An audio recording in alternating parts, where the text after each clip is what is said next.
So we're going to do some bonus coverage with these bases and velocity stacks. So this is the one that New Guys Garage made. It's a combination of a short velocity stack, bellow, and a small drop base.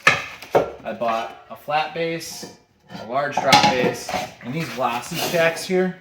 We're going to call this tall, medium, small. This one's shortest. These two have crossbars that this one doesn't.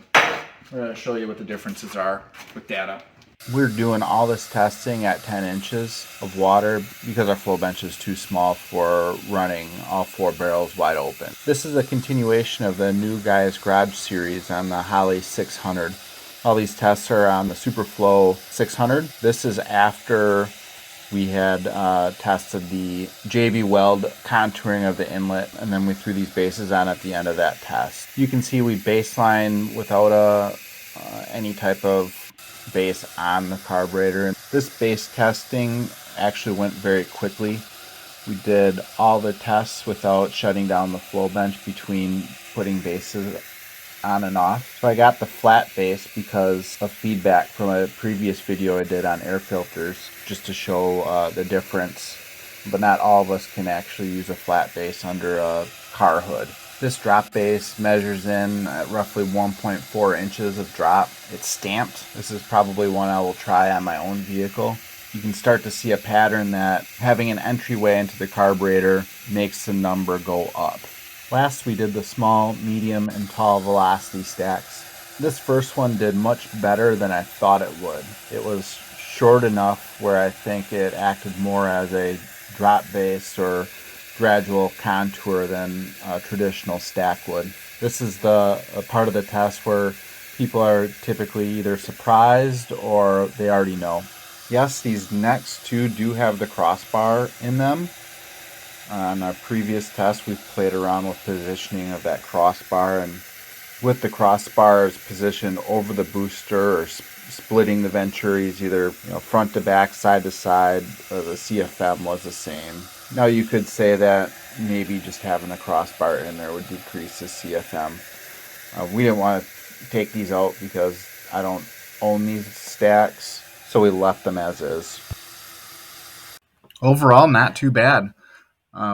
If you want to see some of the work we've done on this carburetor, we had two previous videos. This started off as a 600 with a choke horn. Obviously, it's doing really well in this base test. Stack base combo that New Guys Garage had put together that actually did pretty decent. It's line on line with the flat base, which should be your ideal condition for an inlet. On a static condition, drop base doesn't do too bad either. A small stack did pretty decent, but that could be because there's no strap going through the middle of it. One thing I'd like to say is that there is a difference between static and dynamic. Dynos and flow benches are static.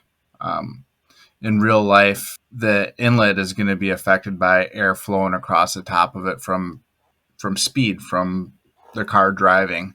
And the configuration of the car is going to play a big role in how that air goes into the engine. I mean, you start thinking about different hood scoops, no hoods, cowl hoods, no inner fenders. The list can go on, but that can all affect how well or not well an air inlet or an air cleaner will work for horsepower. So bottom line is you still have to go out and test it at a track and look at your measuring stick or your clock, and that should be the final measurement. So hopefully you've enjoyed this video, and if you like this stuff, we have some other flow bench stuff out there. I have a 950 video that I have in my personal car. Anyways, thanks for watching, and we hope to do more of these types of videos, and we'll see where it takes us.